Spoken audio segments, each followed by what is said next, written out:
반수 전문 기숙학원은 없습니다. 그리고 반수 전문 재수학원도 없습니다.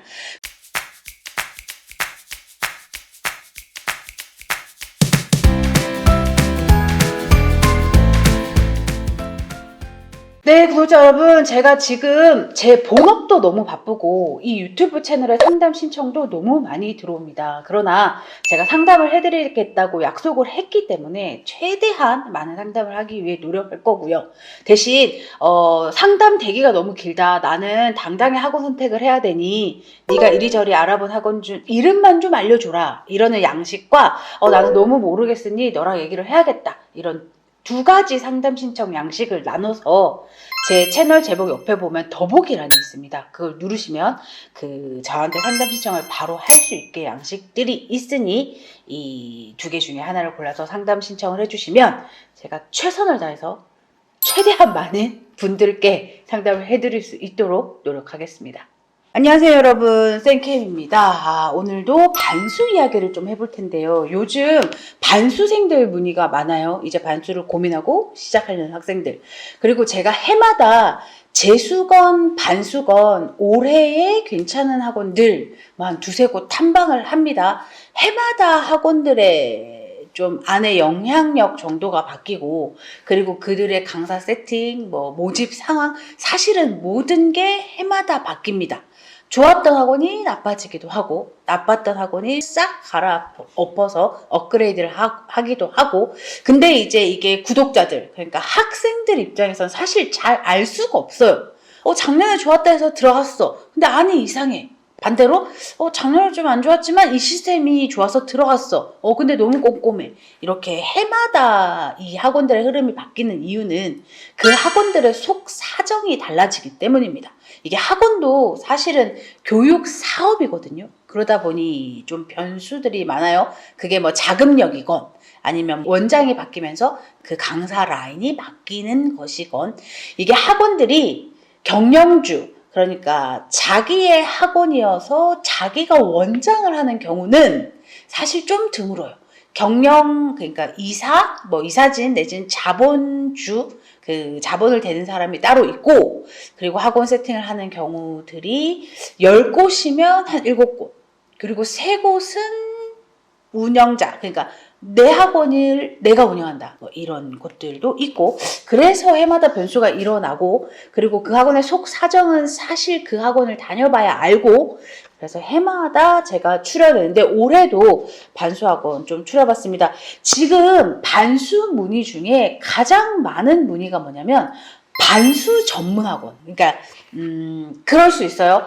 내 아이는 재수가 아니고 이제 반수를 할 건데 반수를 전문으로 하는 학원은 없나? 이런 생각 당연히 하실 텐데, 여러분, 반수 전문 학원은 없습니다. 왜냐면 이 6개월 학원을 운영하기 위해서 학원을 오픈하는 사람들은 없어요. 그리고 강사, 그리고 관리진 입장에서도 6개월을 일하면 6개월 놀아야 되잖아요.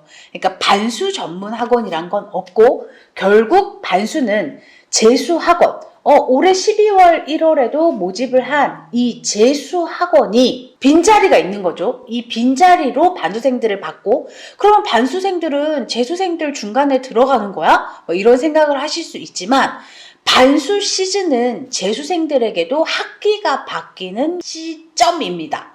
한 번 교재를 쫙 끝내고 이제 두 번째 교재로 들어갈 때, 그래서 진도도 처음부터 나가고 모든 세팅이 바뀌는 그 반수 시즌에 우리 반수생들이 들어가는 거고, 재수생들은 쭉 공부를 하다가 한 번 뒤바뀌는 그 시즌에 반수생들을 맡게 되는 거고요.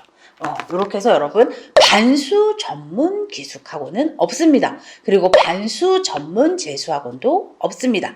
그래서 결국 어떤 학원이건 이 반수 시즌에 이동이 있어요.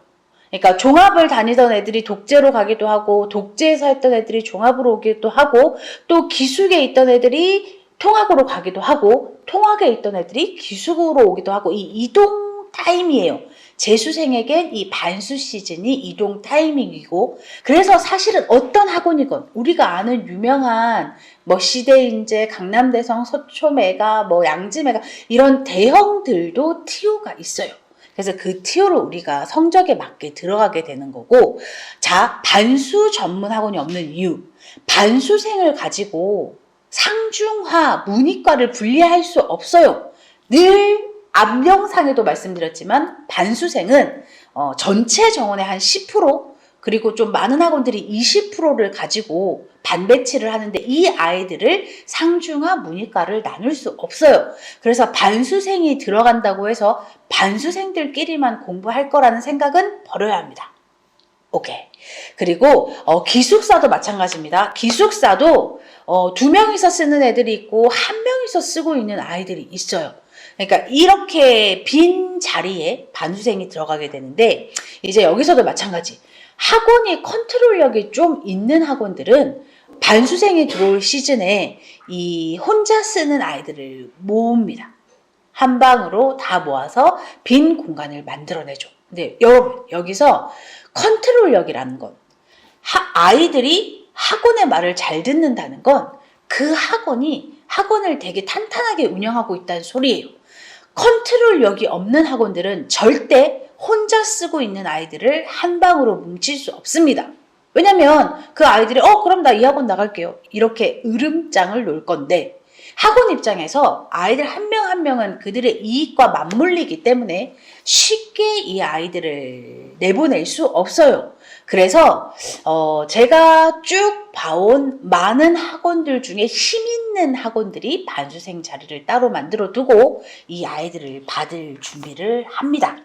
그리고 반분리, 여러분, 반도 2학기가 되면 이 재수생들도 성적에 맞게 다시 한번 반 세팅을 해요.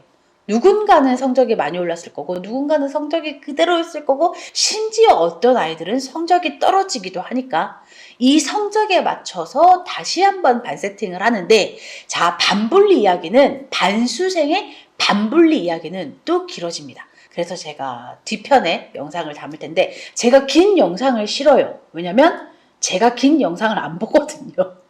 그래서 제 영상은 10분 내외로 끊어질 거고, 이 반수생 편도 1편, 2편, 다음 편에는 제가 반분리, 재수생의 반분리 들어가서부터 움직이는 그 현황에 대해서 말씀드리겠습니다.